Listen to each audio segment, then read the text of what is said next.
ప్రకృతిలో భగవంతుని చూసుకునే గొప్ప సంప్రదాయం మనదని, తిరిగి మనమందరం భారతీయ మూలాల్లోకి వెళ్లాల్సిన అవసరం ఉందని మాజీ ఉపరాష్ట్రపతి వెంకయ్యనాయుడు సూచించారు. అంతర్జాతీయ సాంస్కృతిక మహోత్సవం లోక్ మంథన్ కార్యక్రమంలో భాగంగా గిరిజన సంప్రదాయ వాయిద్యాల ఎగ్జిబిషన్ను కేంద్ర మంత్రి కిషన్ రెడ్డితో కలిసి వెంకయ్యనాయుడు ప్రారంభించారు. పాశ్చాత్య మోజులో పడి అమ్మ భాషను మర్చిపోవద్దని, మన మూలాలను వదిలేయొద్దని పేర్కొన్నారు. యోగాకు మతంతో సంబంధం లేదని, యోగాను మోదీ ప్రపంచవ్యాప్తం చేశారని చెప్పారు.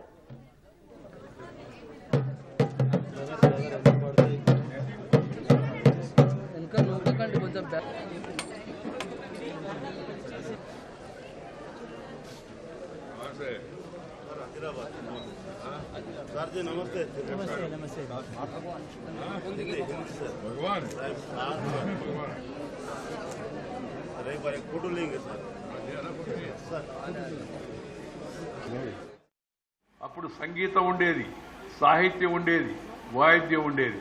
ఇప్పుడు సంగీతం సాహిత్యం పోయింది, వాయిద్యం బ్యాండ్ ఆ సౌండ్ మనకి అంత చెవులు ఇదేటట్టుగా ఇవాళ వినిపిస్తున్నారు. ఏందో ఏం సంగీతం, జింగిరి బింగిరి సంగీతం అనొస్తుందండి మనం.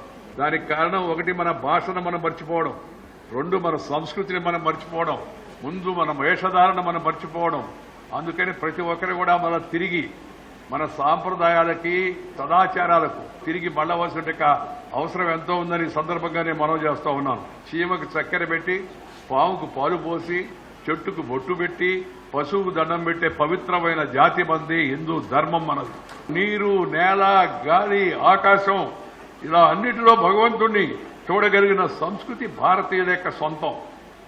Yoga has no religion, it's a culture which is given by our great four fathers.